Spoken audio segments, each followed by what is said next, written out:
ही त्या VSRची वेबसाईट आहे आणि अमेरिकेवरून ते विमान घेतलं, त्याचे डिटेल्स पुढे जाऊन बघितले, ते सुद्धा XR आहेत. म्हणजे तुम्ही टेक्निकल एजन्सी असताना, तुम्ही टेक्निकल इन्व्हेस्टिगेशन करत असताना तुम्ही जर मॉडेलच चुकवत असाल तर तुमच्यावर आम्ही विश्वास कसा ठेवायचा?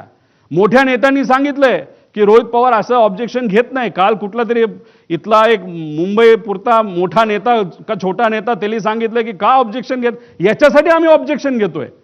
तुम्ही याच्यामध्येच जर मॉडेलच चुकवत असाल तर पुढे इन्व्हेस्टिगेशन तुम्ही कशी करणार आहात असा प्रश्न आहे पुढे.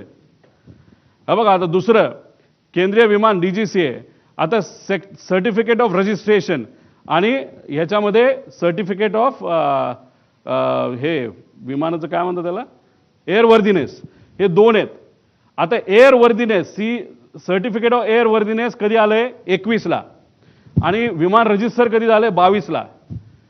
म्हणजे काय केलं, आधी गाडी घेतली, त्याचं सगळं PSU वगैरे केलं, सगळं करून टाकलं आणि नंतर ते रजिस्टर केलं, तसं विमानाचं झालं. हे चुकीचंच आहे.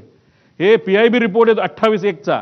याच्यामध्ये जर तुम्ही certificate of registration, certificate of airworthiness याच्यामध्ये जो फरक येतोय तो 1 वर्ष आधीचा आहे, हेच तुम्ही चुकला आहात. आधी रजिस्ट्रेशन तुम्हाला करावं लागतं आणि मग तुम्हाला एअरवर्दीनेस घ्यावं लागतं. इथं जर रिपोर्टमध्ये तुम्ही चुकवत असाल म्हणजे कुठंतरी रिपोर्ट मॅन्युपुलेट केले जातात का, रिपोर्टमध्ये हेराफेरी होती का, असा आमचा साहजिकच प्रश्न राहणार ना. हे तुमच्याच रिपोर्टवरनं आम्ही सांगितलं ॲक्सिडेंट नंतरच्या, आणि ह्याच्यामध्ये तुम्ही जर म्हणत असाल नाही आमच्याकडनं चुकलं, काढलं ना आम्ही, आमचे पण काही कॉन्टॅक्ट आहेत का नाही, हे आहेत ना सर्टिफिकेट, हे दोन्ही सर्टिफिकेट आम्ही इथं लावलेले आहेत, त्याच्यावरनं तुम्ही बघा.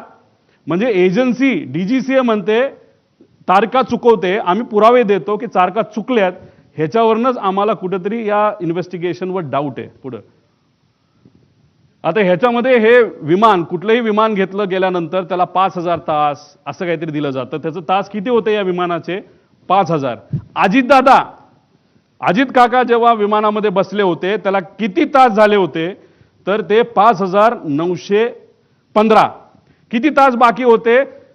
त्या कंपनीच्या म्हणण्यानुसार फक्त 85 तास. अहो आम्ही सुद्धा जेव्हा उडतो ना, आम्ही बघतो 400 तास बाकी आहेत का 500 तास बाकी आहे, हे आम्ही सिव्हिलियन म्हणून बघतो. मग अजितदादा तर Z+ सिक्युरिटीचा माणूस होता, त्यांच्या विमानामध्ये जेव्हा ही घटना घडली तर आपण जर बघितलं तर ही 14/9चा हा विषय आहे. तर हा जो रिपोर्ट आलाय तर त्याच्यामध्ये 4,915 म्हणजे 85 तास फक्त बाकी होते.